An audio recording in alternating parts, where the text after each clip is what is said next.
Okay so ये आपका answer है कि मेगाडोन सही में एग्जिस्ट करती है या नहीं। दोस्तों अगर आप इंटरनेट पे सर्च मारते हो कि मेगाडोन साइटिंग या फिर ऐसे कुछ वगैरह वगैरह, तो आपको बहुत सारे साइट्स पे ऐसा मिल जाएगा जो कि आपको बिलीव कराएगा कि वो चीज़ सच है, पर दोस्तों असलियत में वो चीज़ झूठ है, क्योंकि यार जो मेगाडोन है वो आज तक किसी कैमरे में कैप्चर ही नहीं हो पाई है। पर हमारे दोस्तों साइंटिस्ट ये बिलीव करते हैं कि जो मेगाडोन थी वो काफ़ी मिलियन ईयर्स पहले ही इंस्टिंक्ट हो चुकी थी, तो उसका अभी मिलने का कोई आसार बन सकता नहीं है।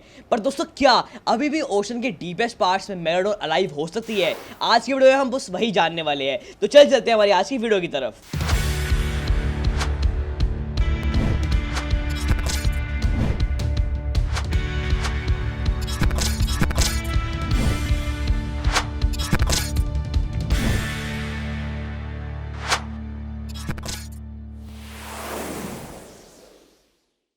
दोस्तों वैसे ह्यूमन बीइंग जो है ना बहुत ज़्यादा फैसिनेटिंग चीज़ है। अगर एक ह्यूमन बीइंग को पता है कि अगर कोई शार्क है जो कि उससे बहुत ज़्यादा बड़ी है, तो उसे चाहिए कि वो उसके बारे में और जान पाए। और दोस्तों अगर हम बात करें मेगाडोन की, दोस्तों मेगाडोन बहुत ही मैसिव शार्क होती है। और दोस्तों अगर हम उसकी बात करें उसके फीडिंग हैबिट की, तो दोस्तों बात ही छोड़ो यार।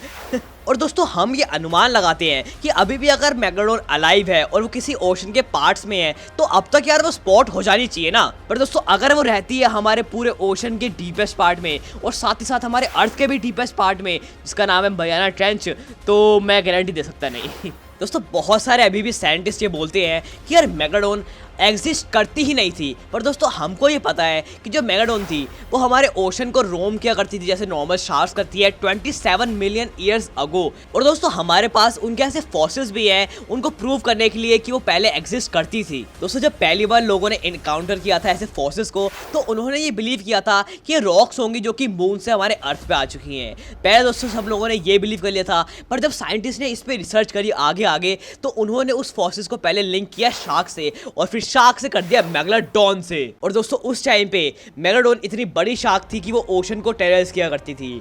और दोस्तों हम ये सोचते हैं कि जो मेगालोडॉन्स थी वो 2.7 मिलियन ईयर्स अगो पहले इंस्टिंक्ट हो चुकी हैं। और दोस्तों जो हमें मेगालोडॉन के फॉसिल्स मिले थे उनके टूथ के, तो दोस्तों वो सारे कम से कम 5 to 6 इंचेस बड़े थे। पर दोस्तों कुछ टूथ ऐसे भी थे जो कि 7 इंचेस से भी ज्यादा बड़े थे। दोस्तों हम इससे ये चीज अनुमान लगा सकते हैं कि जो मेगालोडॉन की जो बाइट थी वो हम ये कह सकते हैं कि टी-रेक्स जो कि डायनासोर था उससे भी ज्यादा स्ट्रॉन्ग है। और दोस्तों साइंटिस्ट ने ये अनुमान लगाया कि एक मेगालोडॉन की bite 24 to 40,000 pounds of force की होती है। तो हम इससे ये चीज बिलीव कर सकते हैं कि मेगालोडॉन कोई भी चीज सरवाइव कर सकती है। तो दोस्तों क्यों हम ये चीज सोचते हैं कि आज भी मेगालोडॉन हमारे नीचे अलाइव हो सकती है?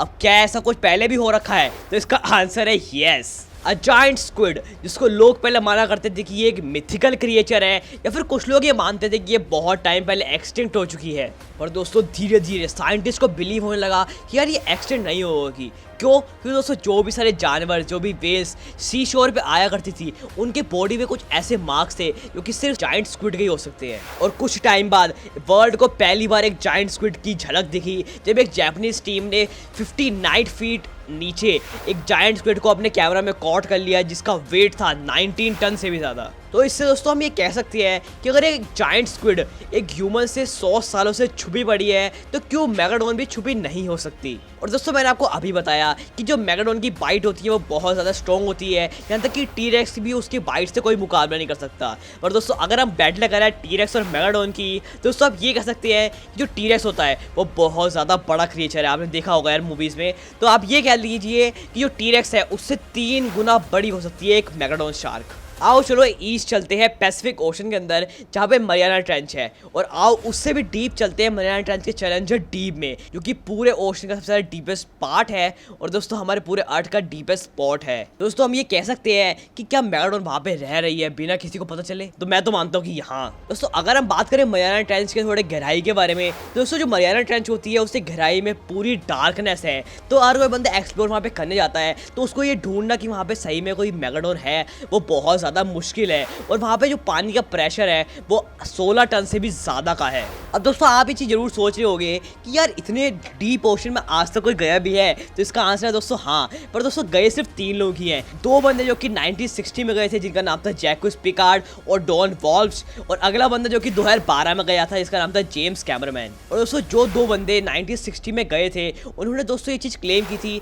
कि नीचे फिश थी बहुत सारी। दोस्तों अब इससे ये अनुमान लगा सकते हैं कि मरियाना ट्रेंच नीचे चैलेंजर डीप में बहुत ज़्यादा प्रेशर के नीचे भी एक फिश जिंदा रह सकती है।